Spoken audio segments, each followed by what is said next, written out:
تو میں یہ سمجھتا ہوں کہ ہم یہ اپنے ایک فرائض منصبی سے ایک جو ہے اپنے ایک فرائض منصبی کو پورا کرنے میں کوتاہی کریں گے.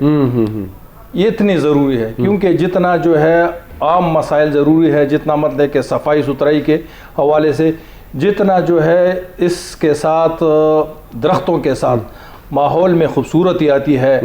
اور یہ دوسری بات یہ کہ ہماری زندگی جو ہے درختوں کے ساتھ جو ہے وہ لازم ملزوم ہے. جی بالکل لازم اور ملزوم ہے زندگی. جو اگر یہ دنیا سے یہ درخت ختم ہو گئے تو دنیا کی زندگی جو ہے یہ ختم ہو جائے گی. بس ممکن ہی نہیں ہے. ممکن ہی نہیں ہے.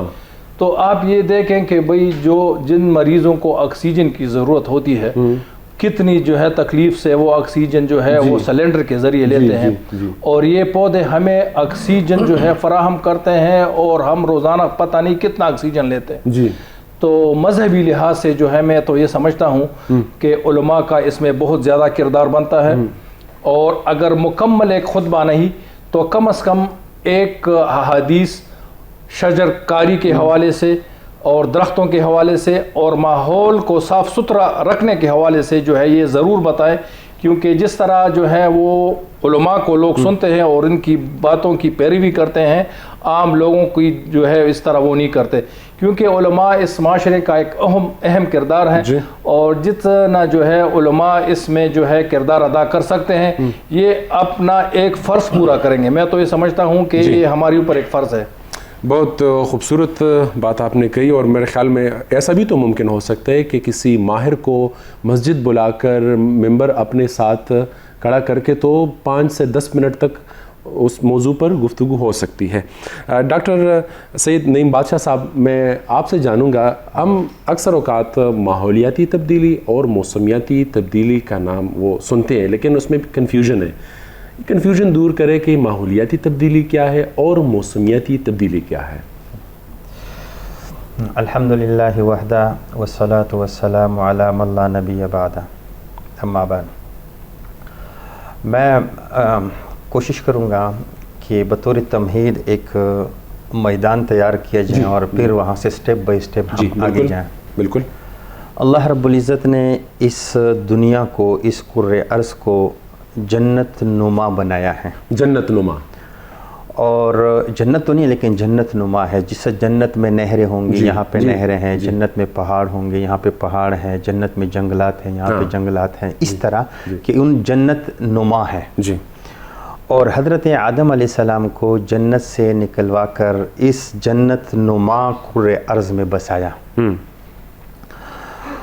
اس دنیا کو اللہ رب العزت نے ایک کامل طریقے پر بنا دیا ہے, اور جب بنا دیا ہے تو پھر فرمایا کہ لا تفسدوا فی الارض بعد اصلاحہا, کہ میں نے اس دنیا میں اصلاح کر دی ہے, اس میں آپ نے فساد نہیں پھیلانا. جی جی. عموماً ہم قرآن مجید کے الفاظ کے ظاہری معنی لیتے ہیں, لیکن چونکہ یہ کلام جو ہیں یہ تو آج سے 1400 سال پہلے نازل ہو کر ختم نہیں ہوا ہے, یہ تو قیامت تک اس کے مفہومات, ان کے مضامین اور ان کے جو مشاہدات یا ان کی جو تیوری ہیں وہ آگے بڑھتی جائے گی. جی. فساد کو ایک معنی تو یہ ہے کہ کسی کو قتل کرنا, کسی کو گالی دینا, کسی کو زخمی کرنا, لیکن فساد کا یہ معنی بھی ہے کہ جو فطرت اللہ رب العزت نے بنایا ہے اور آپ اس فطرت کے خلاف کام کر رہے ہیں تو یہ بھی زمین میں آپ فساد پھیلا رہے ہیں. نیچر کے خلاف, نیچر کے خلاف جو بھی کام کریں گے تو بالکل فساد ہی کے اندر شامل ہے. جی. دوسری بات یہ ہے کہ آج سے 1400 سال پہلے ہمیں اللہ رب العالمین نے قرآن مجید میں فرمایا ہے کہ ظہر الفساد فی البر والبحر بما کسبت ایدی الناس.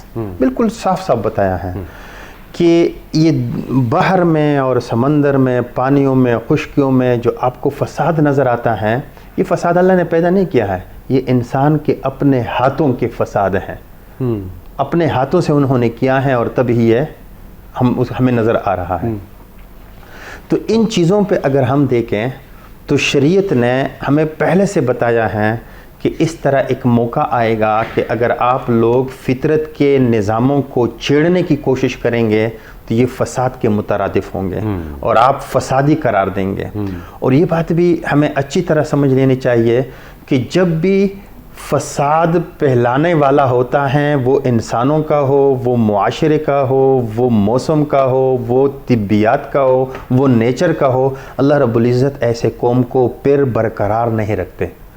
یہ قرآن کا فیصلہ ہے. اور مسائل بالکل اس طرح ارم ذات العماد التی، یہ آگے جائیں گے، الذی طغوا فی البلاد، انہوں نے زمین میں فساد پھیلایا ہے، طغو کیا ہے، سرکشی کی ہے، تو اللہ رب العزت نے اپنے عذاب کا کوڑا بھی ان کے اوپر برسا دیا ہے. تو یہ اللہ کی فطرت ہے کہ انہوں نے یہاں پر پورے نظام کو ہمارے لیے بنایا ہے، اور جو بھی اس نظام کے ساتھ چھیڑنے کی کوشش کرے گا یقیناً اس کے عذاب اور اس کی سزا کو وہ بھگتتا رہے گا. کلائمیٹ چینج کے بارے میں تھوڑی سی بات اگر میں یہ بتاؤں کہ 1960 میں ایک کتاب لکھی گئی جس کا نام ہے سائلنٹ سپرنگ. اس کے بعد دنیا کو پتہ چلا کہ یہ جو ہے کلائمیٹ چینج بھی ایک چیز ہے، اور دنیا جو ہے باور ہو گئی کہ اس طرح ماحولیاتی تبدیلی آ رہی ہے. ہمیں تو آج سے 1400 سال پہلے نبی نے یہ باتیں ساری بتائی ہیں. یہ بات بالکل ٹھیک ہے کہ صراحتاً نہیں بتائی ہیں، لیکن ضمناً ہمیں اور عملاً ہمیں نبی کریم صلی اللہ علیہ وسلم نے کر کے دکھایا ہے کہ اگر ایسا کرو گے تو ایسا بھگت ہو گیا ہے. ایسا ہی ہوتا ہے. دیکھیں ہمیں اب اصل چیز کیا ہے کلائمیٹ چینج میں، 5-6 چیزیں ہیں جس کے اوپر ہم وہ ٹو دا پوائنٹ بات کریں گے. ایک واٹر ہے، ایک نباتات ہیں، ایک شجرکاری ہیں، ایک ہم کہہ سکتے ہیں کہ جو ماحولیات ہیں، شعب ہیں، یہ ساری چیزیں اس میں آتے ہیں. اب اگر ہم اس ایک ایک چیز کو لیں اور نبی کریم صلی اللہ علیہ وسلم کی فرمودات اور ارشادات کو لینا شروع کریں تو ہمیں فوراً پتہ چلے گا کہ نبی کریم صلی اللہ علیہ وسلم نے واقعی کلائمیٹ چینج کے بارے میں آج سے 14 سال پہلے ہمیں سب کچھ بتایا ہے.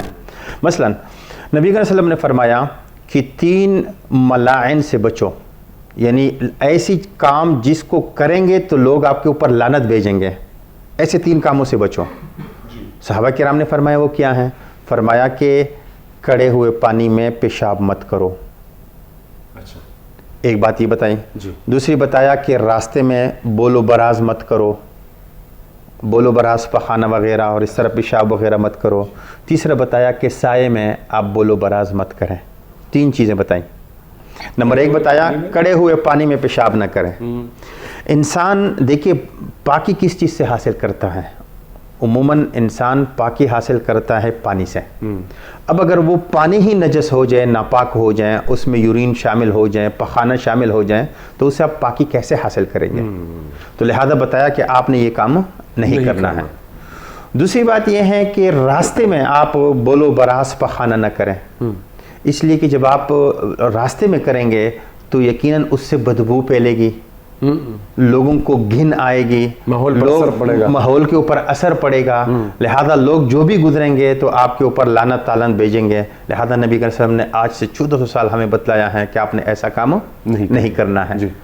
پھر بتایا کہ آپ نے سائے میں پخانہ وغیرہ نہیں کرنا ہے، سایہ دار درخت کے نیچے نہیں کرنا ہے. کیوں؟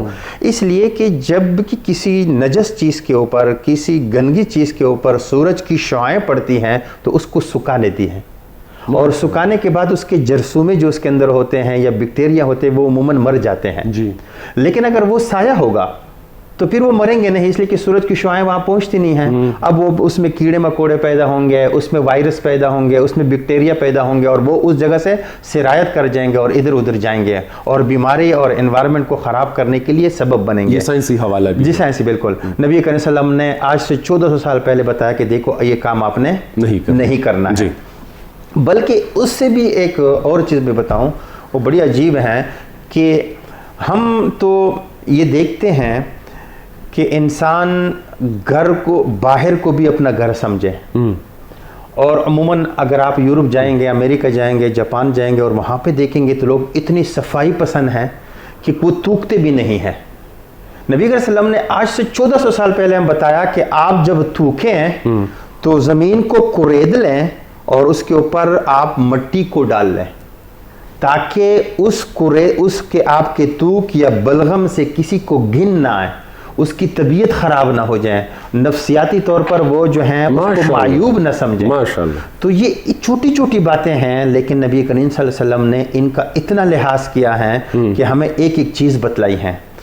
میں پروگرام ہے لیکن چونکہ آج کل ماشاءاللہ سارے لوگ بہت میچور ہیں، میں بتلا سکتا ہوں، اب ٹی وی چینل پہ بھی کوئی ایسی بات نہیں ہے. ہمیں تو یہ بتلایا گیا ہے جب آپ ناخن کاٹیں، جب آپ کے جسم کا کوئی حصہ کٹ جائے تو اس کو مت پھینکے اس طرح، بلکہ اس کو بھی زمین میں دفن کریے. اس کی عزت ہے، یہ اس کا اکرام ہے. ایک طرف اکرام ہے اور دوسری بات کہ اس میں جرثومے اور بیکٹیریا وغیرہ پیدا نہیں ہوں گے جب اس کے اوپر ہوا لگے اور اس کو پھر اپنے ساتھ اڑائے. یہی حکم علماء کرام نے لکھا ہے کہ وہ خواتین جو پیریڈ سے ہوتی ہیں اور جو بریزر یا آلویز وہ استعمال کرتی ہیں تو بجائے یہ کہ اس کو ڈسٹ بین میں پھینک دیں یا اس کو جو ہے فلیش میں جو ہے پانی کے ساتھ بہائیں، اسے وہ پورے پانی کو خراب کر رہے ہیں. اس کے لیے حکم یہ ہے کہ ان کو دفنائیں. جی اگر آپ اس بات پہ سوچیں تو میرے خیال میں 1400 سال پہلے ہمیں ایک مذہب اسلام کا ایسا ملتا ہے کہ اپنے مردوں کو وہ دفنایا کرتے ہیں. کیوں دفناتے ہیں؟ دو باتیں ہیں. ایک بات یہ ہے کہ یہ جسم جو ہے ہمارا یہ بہت صاحب تکریم ہے، عزت والا ہے جی، اور اس کی عزت یہ ہے کہ اس کو چھپایا جائے. اور دوسری بات جو سب سے اہم ہے کہ اگر یہ باڈی زمین کے اوپر رہیں تو آپ کو پتہ ہے یہ گل سڑ ہو کر اس میں کیڑے مکوڑے پیدا ہوتے ہیں اور پورے علاقے کو تعفن نما بنا دیتا ہے. جی بالکل. آپ وہاں سے گزر نہیں سکتے ہیں. بالکل. لہذا ان کو حکم دیا ہے کہ ان کو دفنایا جائے. آپ کو پتہ ہے کہ اسلام کے علاوہ بہت سارے مذاہب ہیں جس میں مردوں کو جلایا جاتا ہے. جی ان کے ایک اپنا مسلک ہے، ایک مذہب ہے، اس کو ہم نہیں چھیڑتے ہیں. لیکن اگر آپ سائنسی نقطۂ نظر سے دیکھیں کہ جس چیز کو بھی آپ جلائیں گے نا اس سے دھواں پیدا ہوتا ہے اور اس دھوئے میں اس چیز کے اثرات ہوتے ہیں. اگر آپ پلاسٹک کو جلائیں گے تو دھوئے میں پلاسٹک کی بو آپ کو آئے گی. بالکل بالکل. اگر آپ جو ہیں کوئی خوشبو والی چیز کو جلائیں گے تو آپ کو خوشبو آئے گی. ایسا ہی ہے. انسان کے گوشت کو جب جلایا جاتا ہے تو پورے انوائرمنٹ میں اس کے بدبودار جیسی چیز ریشوں کی صورت میں اوپر اٹھ کر وہ دھوئے میں تحلیل ہوتا ہے. ہم تو سمجھتے ہیں کہ ہم نے اپنے مردے کو جلا دیا ہے اور فضا کو متعفن ہونے سے بچایا ہے. نہیں، آپ نے تو پورے فضا کو متعفن کر دیا ہے. اسلام کا جو حکم ہے کہ اس کو دفنایا جائے. پھر کچھ لوگ ایسے ہوتے ہیں کہ ان کو جلانے کے بعد اس ریت کو یا راکھ کو جو ہے پانی میں بہاتے ہیں. جی تو اس میں جو راکھ میں جو اثرات ہیں وہ پانی میں نکل جاتے ہیں. تو لہذا اسلام کو اگر کوئی ڈیٹیل سے پڑھنا چاہیں اور اس کو دیکھنا چاہیں تو بڑے عجیب قسم کے احکامات آج سے 1400 سال ہمیں ملتے ہیں جو ہمیں کلائمیٹ چینج کے بارے میں بالکل واضح طور پہ بتاتے ہیں کہ اسلام کلائمیٹ چینج کو مانتا بھی ہے، اس کا لحاظ بھی رکھا گیا ہے. اور میں اس سے آگے ایک اور بات بتاؤں کہ یہ جو اسلام کے احکام ہیں نا یہ ہمارے پاس امانت ہے. یہ انوائرمنٹس کے متعلق جتنے بھی احکام ہیں یہ بھی ہمارے پاس امانت ہے. اس کائنات کو جس شکل میں اللہ نے ہمیں دیا ہے اس میں برقرار رکھنا یہ مسلمانوں کے پاس امانت ہے. مسلمانوں نے اسلام کو عبادات، عقائد اور رسومات میں تبدیل کیا ہے اور جو پوری دنیا کو ایک چیز ہم نے پہنچانی ہے اس سے ہم کیا کریں، عادی ہو گئے ہیں. اب اس میں کوتاہی میں مبتلا ہو گئے ہیں. اب جو ہیں ہم کلائمیٹ چینج تو کیا ہم تو اس کے دشمن بن رہے ہیں کلائمیٹ چینج کے. حالانکہ اسلام اس کے فیور میں ہے کہ کلائمیٹ چینج کا لحاظ ہر جگہ پر رکھا جائے. جس طرح حضرت نے بتایا درختوں کے بارے میں، ایک روایت میں آتا ہے کہ آپ کو پتہ چلے قیامت آ رہی ہے اور آپ کے ہاتھ میں کوئی سیڈ ہے، کوئی پودا ہے لگانے کی، تو قیامت آ رہی ہے لیکن آپ اس سے پہلے کہ قیامت آ جائے آپ اس کو لگائیں. ابھی دیکھیں کتنی اہمیت ہے کہ آپ اس کو لگائیں. اس کے علاوہ مسلمان جہاد کو ہمارا ایک فریضہ ہے، لیکن آپ کو پتہ ہے کہ جب جہاد انسان کرتا ہے تو دوسرے انسان کو قتل کرتا ہے. آتا ہے نا، یہ نوبت آتی ہے. لیکن پتہ ہے کہ انسان کا قتل عام تو جائز ہے لیکن درختوں اور فصلوں کا قتل عام جائز نہیں. کیوں؟ اس لیے کہ اگر یہ انسان مر گیا اور انسان آ جائے گا. لیکن اگر آپ نے پورے انوائرمنٹ کو خراب کر دیا تو اس کا متبادل نہیں ہو سکتا ہے. لہذا اسلام نے اس چیز جس کا نقصان زیادہ ہے وہاں سے تو منع کیا اور جہاں پہ چھوٹا نقصان ہے جو قابل برداشت ہے اس کی آپ کو اجازت دی. تو یہ ساری چیزیں جتنی بھی روایتیں ہیں آپ اس پہ سوچتے جائیں تو ہمارے جو عقل کے گوشے ہیں ماشاءاللہ وہ بیدار ہونا شروع ہو جائیں گے کہ واقعی اسلام کلائمیٹ چینج کا کتنا زیادہ اس کو ترجیح دیتا ہے، اس کو اہمیت دیتا ہے اور اس کا لحاظ رکھتا ہے. تو انشاءاللہ وقتاً پوائنٹ ٹو پوائنٹ ہم اس کے اوپر بات کریں گے. بہت خوبصورت، اور آپ نے جس طریقے سے بیان کیا تو میں آپ کا مشکور ہوں، اور میں چاہوں گا کہ میران صاحب کو بھی اس میں شامل کریں، اور کلائمیٹ چینج سے دنیا پہ جو اثرات مرتب ہوئے ہیں، اور خاص طور پہ میں اس ریجن کی بات کروں گا، خیبر پختونخوا کی بات کروں گا، اور پھر جس شہر میں ہم یہ پروگرام ریکارڈ کر رہے ہیں پشاور، تو یہاں پہ یہ مسئلہ کس حد تک بڑھ گیا ہے اور آئندہ خطرات کی وہ کیا پوزیشن ہے. بسم اللہ الرحمن الرحیم. بہت شکریہ مجھے ایسے اہم موضوع پر گفتگو کرنے کا موقع دیا. آپ کا شکریہ. مسئلے سے پہلے مسئلے کو سمجھنا چاہیے کہ کلائمیٹ چینج ہے کیا. کلائمیٹ چینج ایک ایسی چیز ہے، اگر ہم عام عوام کے لیے بیان کریں تو ہم ایسے بیان کرتے ہیں کہ انسان کی مداخلت کی وجہ سے دنیا کا درجہ حرارت بڑھنا، جسے ہم گلوبل وارمنگ کہتے ہیں، اور اس درجہ حرارت کی وجہ سے شدید موسمی تغیرات کا آنا. تو اس میں ہم نے 3 باتیں کی کہ انسانوں کا مداخلت یہ ہے کہ انسانوں نے جب فوزل فیول بننا شروع کر دیا، جس طرح 1800 سے ہم نے سٹارٹ لی ہے، اور ہم نے ایٹماسفیئر میں بہت زیادہ جو گیسز ہے، اگر پیٹرول جلانا شروع کیا، گیس جلانا شروع کر دیا، کوئلہ جلانا شروع کر دیا، تو اس سے بہت زیادہ گیسز جو ہیں وہ ایٹماسفیئر میں آ گیا. اس نے بہت بڑا مسئلہ پیدا کیا کہ دنیا میں جو ہے ہیٹ جو ہے، گرمی جذب ہو رہی ہے اور وہ باہر نہیں نکل رہی. تو دنیا کا جو درجہ حرارت ہے وہ آگے بڑھ رہا ہے. یہ درجہ حرارت جب آگے بڑھے گا تو یہ انسان کی مداخلت ہے. اس سے آگے جا کے اس کو ہم گلوبل وارمنگ کہتے ہیں. اس وجہ سے پھر شدید موسمی تغیرات آ رہے ہیں. شدید موسمی تغیرات کو سمجھنے کے لیے پہلے آپ کو کلائمیٹ کے عناصر جو ہے وہ سمجھنا ہے کہ کلائمیٹ کس چیز سے بنا ہے. یہ ٹیمپریچر سے بنا ہے، پریسیپیٹیشن سے بنا ہے، یعنی ژالہ باری، بارشیں، جس کو ہم پریسیپیٹیشن کہتے ہیں، پھر ہیومیڈیٹی ہے یعنی ہوا میں نمی ہے، اور ایئر پریشر ہے یعنی ہوا کا دباؤ. جب ٹیمپریچر میں چینج آتا ہے تو پھر یہ 3 چیزیں جو ہے پریسیپیٹیشن یعنی بارشوں میں اور ہوا میں نمی میں، ان چیزوں میں بہت زیادہ ہوا کے پریشر میں جب شدت آتا ہے تو اس کے پھر نہ ختم ہونے والی سلسلے شروع ہو جاتے ہیں. نہ ختم ہونے سلسلے اگر میں ایک مثال لے لوں تو اگر بارشیں بہت کم وقت میں بہت زیادہ بارشیں ہو جائیں تو یہ سیلاب کی شکل اختیار کرتا ہے، اور اس سے پھر ہمارا جو ایک اکانومی ہے، پھر ہمارے جو لوگ ہیں جو ایگریکلچر کے ساتھ، ایگریکلچر پروڈکشن بھی اور ایگریکلچر جو انکم والے لوگ ہیں وہ غربت کے شکار ہوتے ہیں. اس طرح اگر بارشیں نہیں ہوتے تو پھر ڈراؤٹ یعنی خشکسالی آتی ہے، تو خشکسالی سے پھر اگین جو ہے اس کا ایگریکلچر پروڈکشن جو ہے وہ ختم ہو جاتا ہے. تو نہ ختم ہونے سے مطلب یہ ہے کہ جب یہ لوگ غربت کے شکار ہو جائیں گے، پھر یا تو کلائمیٹک مائگریشن ہے اس کو ہم کہتے ہیں کہ وہ لوگ وہ جگہ چھوڑیں گے، وہاں سے منتقل ہو جائیں گے دوسری جگہ یا جو غربت کے شکار ہوں گے تو غربت کے پھر ہزاروں نہ ختم ہونے سلسلے ہے کہ یہ جا کے جرائم پر اور خودکشیوں تک یہ سلسلہ چلا رہتا ہے. انسانی رویوں پر یہ کافی اثر انداز ہوتا ہے، بہت زیادہ اثر پڑتا ہے. اگر ہم امپیکٹس کو دیکھ لیں دنیا میں اور پھر خاص طور پاکستان میں دیکھ لیں تو دنیا میں سب سے پہلا اٹیک جو گلوبل وارمنگ کا ہے وہ گلیشیئرز پر ہے. ہمارے جو گلیشیئر ہے اور آئس شیٹس ہے پولر ایریاز پر، اور ہمارے الپائن مختلف جو پہاڑے ہیں انکلوڈنگ پاکستان میں ہمالیہ، ہندو کش، قراقرم میں جو ہمارے پاس یہ تو یہ میلٹ ہونا شروع ہو گئے ہیں. آلریڈی اس کا 15% ماس جو ہے وہ لاسٹ ہو چکا ہے کہ وہ ختم. یہ کتنے عرصے میں؟ یہ 1990 سے جو ہے ابھی تک، مطلب 40 سال کے دوران یہ 15% یہ میلٹ ہو چکے ہیں. یہ میلٹ ہو چکے ہیں. اچھا، تو یہ بہت خطرناک علامت ہے کیونکہ یہ گلیشیئرز جو ہے ان سے پھر 3 اثرات آتے ہیں. ایک اس میں جو بایو ڈائیورسٹی ہے وہ ختم ہو رہی ہے، جو مختلف برڈز ہیں، اینیملز ہیں وہ ختم. اب اور اگر دیکھیں تو ہمارے بڑے بڑے جو دریا ہیں وہ سارے دریا جو ہے وہ گلیشیئر سے نکلتے ہیں، تو ان میں بھی 10 سے 20% تک اس کی جو فلو میں کمی ہے وہ آئی ہے. اور ان پر پھر ہمارے جو سارے پلین ایریاز ہیں ان کا ایگریکلچر سسٹم جو ہے، سارا ایگریکلچر جو ہے اس پر انحصار کرتا ہے. تو یہ ایگریکلچر پہ انحصار کرتا ہے. پھر اگر ایگریکلچر ختم ہوگا تو فوڈ سٹارویشن اور مسائل جو ہے پیدا ہوں گے.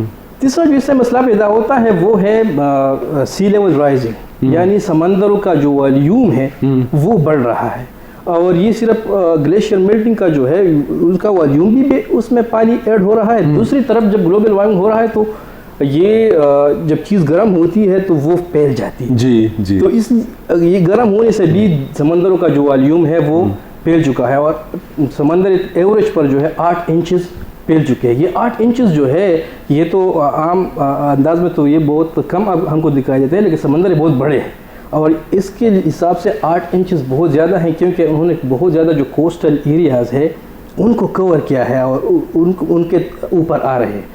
پھر ان کے جو نمی والے جو پانی ہے وہ ہمارے اوپر آ رہے ہیں۔ اب اگر ہم پاکستان کو دیکھ لیں تو پاکستان ایک ایسی ریجن میں واقع ہے جو اس کو ہم ایرڈ یا سیمی ایرڈ کہتے ہیں، ایرڈ یا سیمی ایرڈ، یعنی یہ آلریڈی خشک ہے جی، اور جب تو اس لیے یہ کلائمیٹ چینج کو بہت زیادہ ولنریبل ہے۔ کلائمیٹ چینج اگر جو آ رہے ہیں تو ہمارے اوپر اس کے اثرات بہت زیادہ ہو رہے ہیں۔ وہ اگر ہم دیکھ لیں تو پاکستان کی ٹوپوگرافی کو اگر ہم دیکھ لیں تو سمندر سے لے کر ایک ڈائیورس ٹوپوگرافی ہے، گلیشیئر تک ہمارے پاس سب کچھ موجود ہے۔ مطلب آئندہ وقتوں میں سمندری طوفان کا آنا یہ بالکل خطرہ ہے، یہ بالکل خطرہ ہے، بلکہ ہمارے جو کراچی ہے وہ تو 250 تک سمندر جو ہے 2 سے 4 فٹ جو ہے وہ اوپر آئیں گے تو اس کے ڈوبنے کا خطرہ۔ جی بالکل۔ تو یہ جب پاکستان میں اگر ہم دیکھ لیں ہندو کش، قراقرم اور ہمالیہ، اس سے دریائیں نکلتے ہیں، جو ہمارا انڈس ریور ہے صرف پاکستان کے نہیں، اس کے ساتھ ہندوستان کے، اس کے ساتھ چائنا کے، یعنی اس گلیشیئر کو ہم واٹر ٹاور کہتے ہیں، یعنی پانی کے ٹینک۔ اس سے جتنی بھی دریائیں نکلتی ہے تو اس کے نیچے اس پر 3.5 بلین پاپولیشن جو ہے اس کا انحصار ہے، یعنی 350 کروڑ سے زیادہ جو آبادی ہے وہ صرف ان ہمارے جو ہندو کش، قراقرم اور ہمالیہ میں گلیشیئر ہے ان لوگوں کا انحصار اس پر ہے، پینے سے لے کر ایگریکلچر پروڈکٹیوٹی تک۔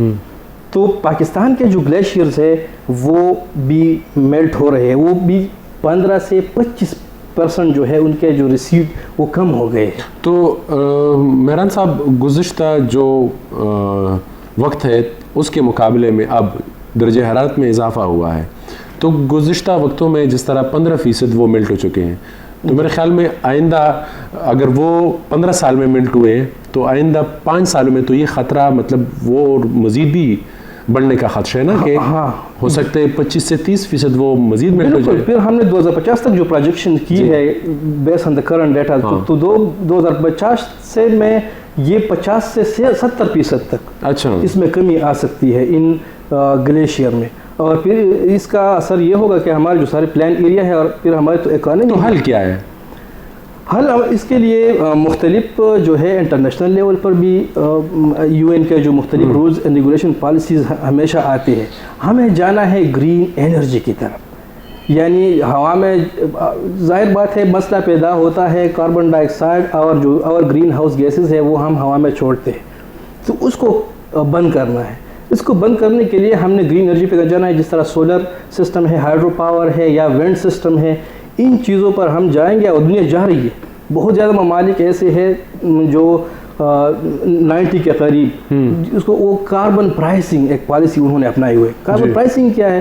یہ ایک ایسی پالیسی ہے کہ انہوں نے سب انڈسٹریز کو ایک لیمٹ دیا ہوا ہے کہ آپ اس لیمٹ سے اگر زیادہ کاربن خارج کرو گے تو آپ پر یہ جرمانہ لگے گا، آپ کے اوپر یہ ٹیکس لگے گا۔ تو دنیا کام کر رہی ہے، زیادہ تر ڈیولپ کنٹریز کا جو ہے اس میں زیادہ رول ہے، لیکن ہمارا بھی یہ بنتا ہے کہ جو ان کے رولز ریگولیشن ان کی روشنی میں اپنے رولز ریگولیشن بنائیں اور وہ یہ امپلیمنٹ کر لیں۔ میران صاحب، آپ گرین انرجی کی بات کر رہے ہیں، اور پاکستان میں اب بھی 1968 اور 70 کی گاڑیاں وہ چل رہی ہے، اور جس سطح کے ساتھ وہ دھواں چھوڑ رہی ہے، تو میرے خیال میں وہ تو زیادہ خطرناک ہے۔ وہ بہت تو پاکستان میں تو سنجیدگی کا یہ عالم ہے۔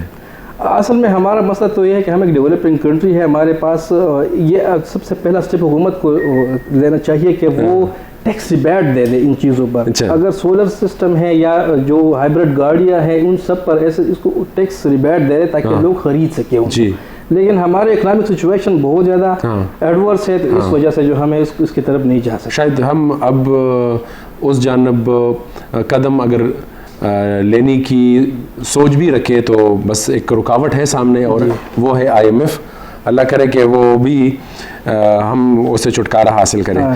مولانا محمد ادریس صاحب, آپ نے کچھ پودے اپنے سامنے رکھے, اور جس طرح آپ نے مورنگا اس پودے کی بات کی کہ یہ آب و ہوا کے لیے زیادہ وہ کارآمد ہے, تو یہ کیا ہے آپ ہمیں؟ مشال بھائی, آپ نے بہت اچھا سوال کیا, اور میں اپنے ناظرین اور قارئین کے لیے جو ہے یہ ایک میسج دینا چاہتا ہوں. یہ مورنگا کا پودا ہے. جب ہمیں پتہ چلا کہ اس کے بہت زیادہ فوائد ہیں تو تقریباً 3 سال پہلے ہم نے اس کو کاشت کیا. اچھا. تو 2 سال میں اس کا وہ تقریباً مکمل ایک پودا بن گیا.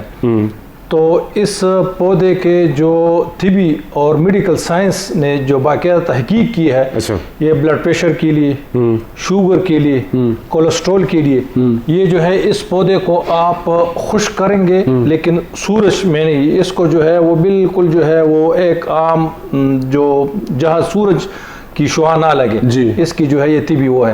تو یہ خشک کریں گے تو اس کا پاؤڈر بنائیں گے صفوف. تو وہ مطلب کہ 2-3 گرام آپ صبح نہار میں بھی وہ لے سکتے ہیں, اور جو ہے وہ رات کو بھی لے سکتے ہیں.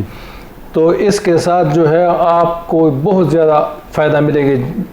کافی مریض جن کو جوڑوں کا درد تھا, جن کو کولیسٹرول تھا, جن کو شوگر تھا, جو مطلب کہ شوگر کے 3 دوائیاں استعمال کرتے ہیں, جب انہوں نے یہ مورنگا کا جو ہے وہ سٹارٹ کیا تو وہ تقریباً 1 یا 2 پر آ گئے, اور اب بھی جو ہے وہ پابندی سے ہونی. فضائی آلودگی سے مقابلہ کرنے کے لیے یہ پودا کس حد تک؟ فضائی آلودگی سے آپ جو ہے اس کو نیٹ پر دیکھیں تو آپ حیران رہ جائیں گے کہ بھئی ہوا میں جو فاضل مواد ہے, جو یہ ہم مختلف گیسز کے ذریعے دھوئیں جو چھوڑتے ہیں, آپ یقین کریں میں نے ایک ویڈیو دیکھی تھی, اس نے جو ہے گھر میں جو ہے یہ پودے لگائے تھے, تو اس نے کہا کہ بھئی ہوا کو جتنا یہ فلٹر کرتا ہے, جتنی اس کی فلٹریشن پاور ہے, تو دنیا کا کوئی پلانٹ ابھی تک ایسا نہیں بنا, اور دنیا کا ایک کوئی پودا ایسا نہیں بنا جو مورنگا کا مقابلہ کر سکے. اس نے تو اپنے وہ جو ویڈیو بنا رہا تھا تو اس کو اتنا زیادہ فائدہ ہوا تھا, یہ کچے پتے نہیں, وہ اس نے خود جو ہے وہ ویڈیو میں وہ کھائے. مہران صاحب, اگر یہ پودا زیادہ کارآمد ہے تو میرے خیال میں پھر تو پاکستان میں اس پر زیادہ فوکس دینا چاہیے, نہیں سمجھتے؟ ہاں جی, اصل میں پودوں کو جو ہے باٹنی والی اس کو ہر پودا جو ہے ٹیمپریچر کے لیے ٹیمپریچر کو بہت زیادہ سینسٹیو ہے, اور پھر ہر پودے کا جو ہے اپنا ٹیمپریچر اپنا ماحول ہوتا ہے. تو اس پہ ریسرچ کرنا چاہیے کہ یہ کون سی جگہوں میں پاکستان میں ہو سکتی ہے, تو ظاہر بات ہے پھر ان کے لیے ارینجمنٹ ہو سکتی ہے. بلین ٹری سونامی پروجیکٹ میں جو درخت لگائے گئے ثوابی کے مقام پہ اور ارد گرد, تو لاچی وہ کہتے ہیں نا اس کو, جی, تو وہ خطرناک نہیں ہے؟ لاچی تو بہت خطرناک ہے. وہ تو کتنے گیلنز, اس میں ایک باٹنی میں ایک ریسرچ دیکھ رہا تھا, تو بہت زیادہ گیلنز پانی جو ہے ہوا میں یہ زمین سے, یہ لاچی اصل میں ماحول کے لیے نہیں بنا ہے. تو کیوں لگائے گئے یہ؟ اس پہ کسی نے توجہ نہیں دی؟ یہ لوگوں کو ماہرین نہیں تھے اس کے ساتھ کہ جب یہ پودے خرید رہے تھے, لگا رہے تھے, تو ہونا تو یہ چاہیے تھا نا کہ کوئی تو اس کو روکے. کہ اس میں لاچی, اصل میں لاچی ان کو صرف ایک فائدہ ہو رہا ہے کہ وہ ان کے جو جڑیں ہوتے ہیں وہ بہت نیچے جاتے ہیں, اور وہ اس کو پانی کی ضرورت نہیں ہوتی, وہ اپنے پانی جو ہے زمین کے بہت نیچے سے کھینچتا ہے. لیکن مسئلہ یہ ہے کہ یہ پودا جو ہے یہ بنا ہے ایسی جگہوں کے لیے, یہ سوامپس یعنی جہاں پر پانی بہت زیادہ ہو, سیو تور ان علاقوں کے لیے, کہ وہ اسے پانی کھینچے اور وہ زمین قابل کاشت. لیکن ہم لوگوں نے اس کا غلط استعمال کرنا. اچھا, تو میں چاہوں گا کہ ڈاکٹر سید نعیم بادشاہ کو بھی اس گفتگو میں شامل کرے, اور آپ نے اپنے گفتگو میں پانی کا ذکر بھی کیا. تو پانی کا ضیاع تو ڈاکٹر صاحب آج کل کے دور میں انتہائی زیادہ عام ہے. اگر آپ کسی کو پانی کے حوالے سے کہتے ہیں, کہ میں اکثر اوقات اپنے گھر میں بھی یہ کہتا ہوں کہ آپ کائنڈلی جو یہ واٹر پمپ لگا ہوا ہے تو اس کا یہ استعمال نہیں کہ آپ پائپ کو اٹھائیں اور گھر کو 3 مرتبہ ایک ہی دن میں وہ دھوئے. تو میرے خیال میں یہ تو آج کل کا سب سے بڑا مسئلہ ہے, صاف پانی سے گاڑیوں کو صاف کرنا. اور جی دیکھیں, قرآن مجید کی ایک آیت ہے اس پہ جتنا بھی غور کیا جائے تو یہ سارے مسائل خود بخود وہاں سے مستنبط ہوتے ہیں. آیت ہے ان فی خلق السماوات والارض واختلاف اللیل والنہار والفلک التي تجری فی البحر بما ينفع الناس وما انزل اللہ من السماء من ماء فاحیا به الارض بعد موتها وبث فیها من کل دابہ وتصریف الریاح والسحاب المسخر بین السماء والارض لآیات لقوم یعقلون. مشہور آیت ہیں اور اس میں ہمیں تمام انسانوں کو یہ دعوت دی ہے کہ آپ غور و فکر کریں. اس دنیا پر، سمندروں پر، پانی پر، بارشوں پر، بادلوں پر، ہواؤں پر، ان سب پہ آپ غور کریں. اور غور کرنے کے بعد آپ اس نتیجے پہ پہنچیں گے کہ واقعی اس کائنات کا جو نظام بنایا ہے وہ بہت ہی اعلیٰ قدرت والا اور کامل قدرت والے ہیں. بے شک. اب اگر زمین کی ساخت کو دیکھا جائے، میں زیادہ ڈیٹیل سے نہیں جاؤں گا اس لیے کہ یہ جیالوجی کا فیلڈ ہے. جی. یہ مختلف ساخیں بنائی ہیں. زمین کی ساخت ایک نہیں ہے. یہاں پتریلی ہیں، وہاں پہ مٹیالی ہیں، وہاں پہ ریتلی ہیں، وہاں پہ نیم ریتلی ہیں، مختلف وہ ہیں. جی جی. بنائی کیوں ہیں؟ آپ سوچتے جائیں گے کہ یہاں سے چاول ملے، یہاں سے گندم ملے، یہاں سے اخروٹ ملے، وہاں سے ناریل ملے، یہ چیزیں ہیں. ماشاءاللہ. ٹھیک ہے نا. اب اگر اس زمین کو دیکھیں تو اللہ رب العزت نے اس کے اندر ایک عجیب نظام بنایا ہے کہ اگر انسان پیدا ہوتا اور اس کو اسی وقت 60-70 سال کا پانی بھی کہتے کہ سٹور کریں تو وہ پانی کو کہاں رکھتا؟ یقیناً بہت مشکل تھا. بچہ بھی پیدا ہوا اور اس کے لیے 60 سال کا پانی بھی آپ رکھیں، یہ تو ناممکن سی بات تھی. اللہ رب العزت نے اس زمین کے اندر ایسا ایک نظام بنایا ہے کہ ہمارے لیے پانی کو انہوں نے سٹور کیا ہے زمین کے اندر. اور یہ سٹور بھی ایسا کہ جس میں کوئی جرثومے نہیں جاتے ہیں، کوئی وائرس نہیں جاتے ہیں. وہ جب مساموں سے، زمین کے مساموں سے وہ یعنی کیا کہہ سکتے ہیں ہم اس کو، رسکتا ہے نا، تو وہ جراثیموں کو توڑ دیتا ہے، مار دیتا ہے، اور وہ وہاں پہ فلٹر شدہ پانی، واٹر جو ہے وہ نیچے جمع ہوتا ہے. اور پھر جب انسان آتا ہے تو اس کو استعمال کرتا ہے. اب صرف اس نعمت کو آپ دیکھیں کہ پانی کو اللہ رب العزت نے اس کو محفوظ کرنے کے لیے کتنا اعلیٰ ایک نظام بنایا ہے جو آپ کو جیالوجی والے بہتر طریقے پہ بتائیں گے. لیکن کیا ہم اس پانی کو اس طرح استعمال کرتے ہیں جس طرح اللہ نے ہمیں دیا ہے؟ نہیں. نبی کریم صلی اللہ علیہ وسلم کے بارے میں آتا ہے کہ وہ ایک مد سا سے وضو فرماتے تھے. آج کل کے کیلکولیشن میں 675 گرام پانی آتا ہے. 675 گرام یعنی آدھا کلو یا آدھا لیٹر، اس سے آپ وضو فرماتے تھے. اب مجھے بتائیں کہ ہم اگر مسجد جاتے ہیں تو آپ کو پتہ ہے کہ آپ 6 کلو جو ہیں صرف وضو میں استعمال کرتے ہیں. اور کچھ لوگ تو ایسے ہوتے ہیں ماشاءاللہ وہ پاؤں دیتے ہیں نا تو اس پہ آپ غسل بھی کر سکتے ہیں، اتنا پانی استعمال کرتے ہیں. 5 کلو کے برابر میں آپ غسل فرمایا کرتے تھے. ایک صحابی درخت، وہ نہر کی وہ کا بیٹا ہے اور وہ کر رہا ہے، وضو کر رہے ہیں. آپ فرما رہے تھے کہ آپ اسراف نہ کریں. انہوں نے کہا پانی میں بھی اسراف ہوتا ہے؟ کہتے ہیں ہاں ہوتا ہے. آپ جتنی ضرورت ہے اتنا پانی آپ استعمال کریں. تو دیکھیں یہ سورسز ہیں ہمارے پاس. جنگلات سورسز ہیں، واٹر سورسز ہیں، نباتات سورسز ہیں، حیوانات سورسز ہیں. یہ سب کچھ اللہ نے ہماری خدمت کے لیے بنایا ہے اور انسان کو اپنے لیے بنایا ہے. تو جو چیزیں بنائی گئی ہیں وہ اس لیے بنائی ہیں تاکہ یہ انوائرمنٹ جو ہے وہ پاک رہیں، صاف رہیں. اب ایک سورسز کو ہم کیسے ضائع کرتے ہیں، پانی کا کام کیسا وہ کرتے ہیں. اب جتنے بھی علاقوں میں جاتے ہیں، اب ضلع سے فل ملک جائیں، لوگ جاتے ہیں وہاں پہ پانی ہے، لیکن جتنا گند وہاں پہ لوگ مچاتے ہیں. بالکل بالکل. آپ کراچی کے ساحل سمندر پہ جائیں، کیماڑی پہ جائیں یا کلفٹن پہ جائیں، جتنی بدبو اور جتنا کچرا وہاں پہ لوگوں نے پھینکا ہوتا ہے، بلکہ شاید پورے کراچی کا کچرا وہیں پہ ہوتا ہے. بالکل. تو یہ کیا ہے؟ باہر کے ممالک والے ان کو بیچوں میں تبدیل کر کے سیر و سیاحت کی چیزیں بنا لیتے ہیں، اور ہم وہاں پر ایسا تعفن پھیلاتے ہیں کہ کوئی جانے کے لیے تیار نہیں ہے. اسلام کی روایات یہ نہیں ہیں. اسلام کی روایات یہ ہیں کہ آپ پانی کو ضائع بالکل مت کریں. جتنی ضرورت ہے اتنا پانی کو استعمال کریں. ہر جگہ پہ ہر حکومت والے، تمام ترقی یافتہ ممالک اپنے سورسز کو محفوظ کرنے کی کوشش کر رہے ہیں. مگر ڈاکٹر صاحب، ہم مسلمان ہونے کا دعویٰ تو کرتے ہیں، لیکن اسلام کی تعلیمات پر عمل کرنا یہ ہمارے لیے ایک بہت بڑا یہ چیلنج ہے، مشکل ہے. وہ کیا کیا جائے یہ کہ لوگوں کے رویوں پہ خاص طور پہ کام کرے، اور آپ جس طرح تعلیمات پیش کریں خوبصورت انداز میں، تو ہونا تو یہ چاہیے تھا کہ ہم اب اس کے عادی بن چکے ہوتے ہیں، لیکن ایسا نہیں ہے. یہ کیا وجہ ہے کہ ہمارے رویوں میں سختی ہے؟ اصل چیز جو ہے میں تو یہی آپ کو بتا رہا ہوں کہ بحیثیت انسان ہر انسان حق کو ایکسیپٹ کرتا ہے. جی انسان کی بات کر رہا ہوں، حیوان کے نہیں. اگر کسی انسان کے اندر انسانیت جتنی کامل ہوگی اتنا وہ سچ اور حق کو قبول کرے گا. بالکل.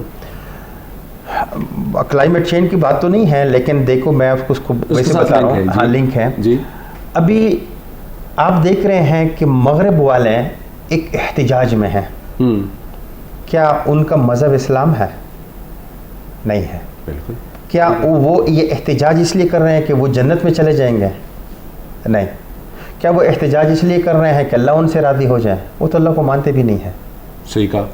لیکن انسانیت کامل پائی جا رہی ہے تو وہ حق کو جو ہے ایکسیپٹ کر رہے ہیں کہ جہاں پہ بھی ظلم ہو رہا ہے اس کے خلاف کھڑے ہو جائیں. اب وہ جیلیں بھر رہے ہیں، مصیبتیں وہ اٹھا رہے ہیں، لیکن یہ چیز ہم سے جو ہے وہ غائب ہو رہی ہیں. ہم حق کا ساتھ دینے کے لیے تیار نہیں ہیں، ہم قربانی دینے کے لیے تیار نہیں ہیں، ہم سچ کہنے کے لیے تیار نہیں ہیں. انصاف کے طلبگار ہیں لیکن قربانی دینے کے لیے تیار نہیں. بلکہ میں ایک اور چیز کا اضافہ کروں، یہ چونکہ ٹاپک بڑا وسیع ہے. دیکھیں انقلاب فرانس کو دیکھیں کیوں آیا ہے. جی جی. اس لیے آیا ہے کہ جسٹس یعنی نظام عدل کو لیا جائے. پھر اس کے مقابلے میں انقلاب روس آیا. کیوں آیا؟ کہ لوگوں کے حقوق ان کو نہیں مل رہے ہیں، ان کو انصاف ملے. اور آپ کو پتہ ہے کہ انقلاب روس سے چلا گیا لاطینی امریکہ تک، لیکن کیا جو نظام عدل اسلام کا ہے وہ ہم نے پیش کیا ہے؟ اگر وہ پیش کرتے تو جس طرح انقلاب فرانس کو وہ لے رہے ہیں، روسو اور ہابس لاک اور مارٹن روتر کے نظریے کو لے رہے ہیں، تو وہ محمد صلی اللہ علیہ وسلم کے نظریے کو نہیں لیتے ہیں. لیکن ہم نے نظام عدل کو پیش نہیں کیا ہے. اگر وہ روس کے نظام عدل کو لاطینی امریکہ والے قبول کر رہے ہیں تو کیا وہ اسلام کے نظام عدل کو قبول نہ کرتے ہیں؟ یہ ہماری کوتاہی ہے کہ ہم نے اسلام کا صحیح روح پیش نہیں کیا ہے. میں تو یہ کہہ رہا ہوں کہ بہت سارے سیمیناروں میں امریکہ میں اور جاپان میں اس کلائمیٹ چینج پہ ہوا تو میں کہا یہ تو ہمیں 1400 سال یہ ساری باتیں پہلے بتائی گئی ہیں. آپ نے تو 1960 میں جب سائلنٹ سپرنگ کا وہ کتاب آ گئی تو آپ کو باور ہو گیا کہ سمجھ گیا ہمیں تو پہلے بتائی گئی ہیں. تو یہ ہماری کوتاہیاں ہیں جو مسلمان اس کے شکار ہیں، اور انہوں نے اسلام کی صحیح روح کو جو ہے لوگوں کے سامنے پیش نہیں کیا ہے. ہماری کوتاہی ہے. زبردست. میران صاحب، تو مستقبل کو محفوظ بنانے کے لیے کیا ذمہ داریاں بنتی ہیں ہماری، اور رویوں میں تبدیلی لانے کے لیے ایسا کیا سٹیپ لیا جائے؟ مستقبل کو کلائمیٹ چینج کو کنٹرول کرنے کے لیے ہماری 3 سطحوں پر ذمہ داری بندی ہے. ایک تو حکومتی سطح پر ہماری ذمہ داری بنتی ہے کہ انٹرنیشنل کوآپریشن ہم کر لیں. یعنی UN جو ٹائم کے ساتھ ساتھ رولز ریگولیشن اور پالیسیز بنا رہے ہیں، ان پالیسیز کی روشنی میں ہم اپنے ملک میں پالیسیز بنائیں اور وہ امپلیمنٹ کر لیں. پھر حکومت جو ہے ہمارا جو کاربن سینک ہے یعنی فارسٹ ہے، جی جی، ان کا پروٹیکشن یقینی بنائے. ہمارے ہر طور پہ ہر کاغذات میں تو بہت زیادہ رولز ہے. یہی بات میں کہنے والا تھا کہ قانون تو یہاں پہ موجود ہے لیکن امپلیمنٹیشن نہیں. بدقسمتی سے ہمارے بہت زیادہ جنگلات کاٹے جاتے ہیں، ان کا بہت ایڈورس افیکٹ آنے والا ہے فلڈز کی صورت میں. ایسا ہی ہے. تو ایک طرف تو گورنمنٹ یہ چیزیں کر لے. ایکیڈمک ریسرچز ہو رہے ہیں، جو آرگنائزیشن ہو رہے ہیں، ان کو فنڈنگ دینا چاہیے حکومت کو. دوسری طرف ہماری کمیونٹی کی ذمہ داریاں بنتے ہیں. ہم ایسے کمیونٹیز بنائیں جہاں پر گرین اسپیسیز ہم پیدا کر لیں، اور اربن فارسٹ جسے کہتے ہیں. یعنی یہاں پر آپ دیکھیں شہر میں کئی آپ کو فارسٹ نظر نہیں آتے. بالکل. یہ اربن فارسٹ کا کنسیپٹ یہاں ڈیولپ ہونا چاہیے کہ اربن میں بھی اسپیسیز گرین اسپیسیز بھی ہو، اربن فارسٹ بھی موجود ہو. پھر کار پولنگ، یعنی یہ کمیونٹی جو ہے اپنے کمیونٹیز میں ایسے الیکٹرک کارز لائے جو اب آج کل پشاور یونیورسٹی میں ماشاءاللہ سٹارٹ ہو گئی. وہ اپنے گاڑیوں کو چھوڑ کے ان گاڑیوں میں جائیں. اگر پشاور میں آپ دیکھ لیں تو وہ آتا ہے اور BRT پہ موجود ہے.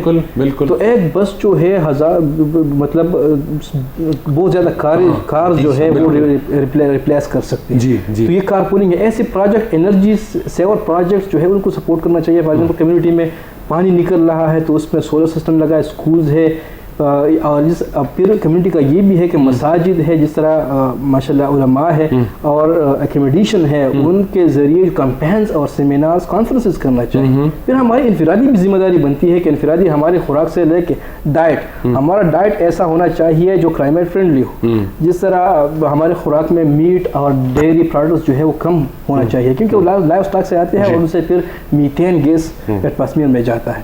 پھر اگر آپ نے نہانے کی بات کی تو ظاہر بات ہے یہ پانی بھی ہے، یا ہم بجلی سے نکالتے ہیں، اور پھر اس سے یہ ہوتا ہے کہ ایک تو وہاں پر ہماری جو بجلی بھی ہے یہ 60% ہے یہ بنتی ہے پیٹرولیم سے، تیل سے بنتی ہے. تو یہ بھی انوائرمنٹ پہ اگر آپ بجلی زیادہ خرچ کر رہے ہیں، ہمارے ہم گھر میں بیٹھے ہوتے ہیں یا میں کلاس میں جب جاتا ہوں دیکھتا ہوں تو 2-3 اسٹوڈنٹ بیٹھے ہوتے ہیں اور 6 پنکھے لگائے ہوتے ہیں. تو میں ان کو بہت غصہ کرتا ہوں کہ یہ صرف یہ بات نہیں ہے کہ بل کا مسئلہ ہے، اکانومی کا مسئلہ ہے، یہ ہمارا کلائمیٹ کا بھی مسئلہ ہے کہ آپ ایک بندہ ہو تو ایک چیز سے وہ گزارا ہوتا ہے تو وہ ایک استعمال لیس از دی نیو مور. جی. پھر اگر ہم کنزمپشن کی طرف جائیں تو ہم ایسی چیزیں کنزیوم کر لیں کہ جس میں ایکسیسو پیکیجنگ نہ ہو.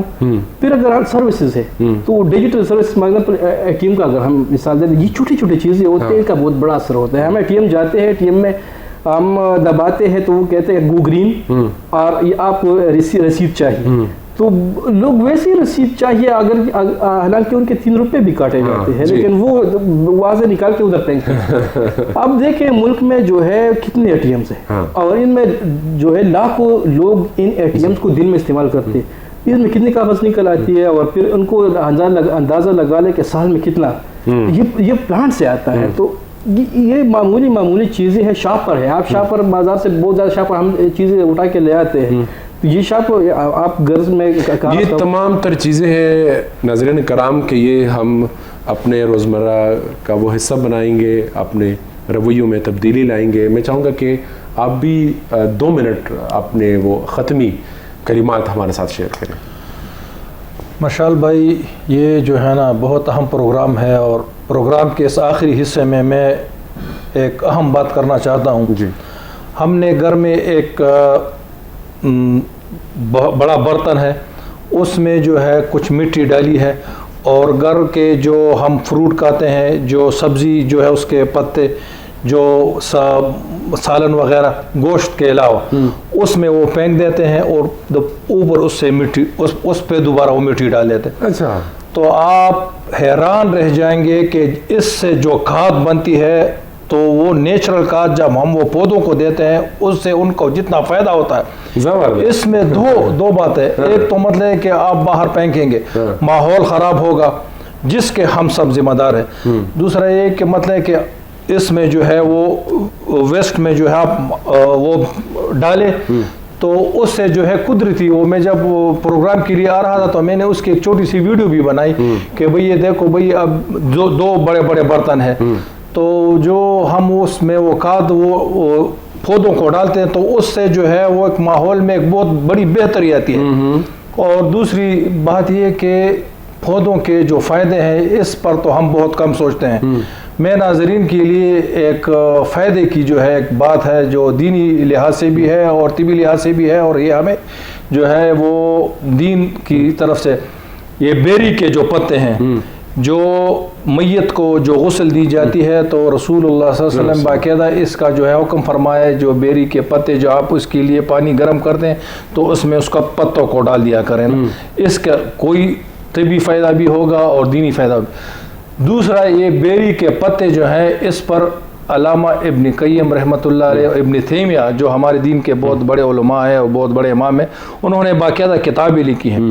ان کے پتے جو ہیں، بیری کے پتے عام جو ہے بیری کے درخت جو ہے قبرستانوں میں بھی ہوتے ہیں، گھروں میں بھی ہوتے ہیں، راستوں میں بھی ہوتے ہیں. ان کے پتے جو ہے ایک پتھر والے اس میں برتن میں آپ اس کو وہ مکس کر دیں اور اس کو پانی میں ڈال دیں تو جادو ٹونے کا جو بھی اثر ہوگا وہ ختم ہو جائے، زائل ہو جائے گا. بہت بہت شکریہ مولانا محمد ادریس صاحب، ڈاکٹر سید ندیم بادشاہ صاحب، آپ کا بھی بہت بہت شکریہ تہہ دل سے. مہران صاحب آپ کا بھی شکریہ. اور ناظرین کرام، اسی کے ساتھ ہی ہمارا پروگرام ختم ہوا چاہتا ہے. اپنے میزبان امین مشال کو دیجیے گا اجازت اللہ نے کے بعد.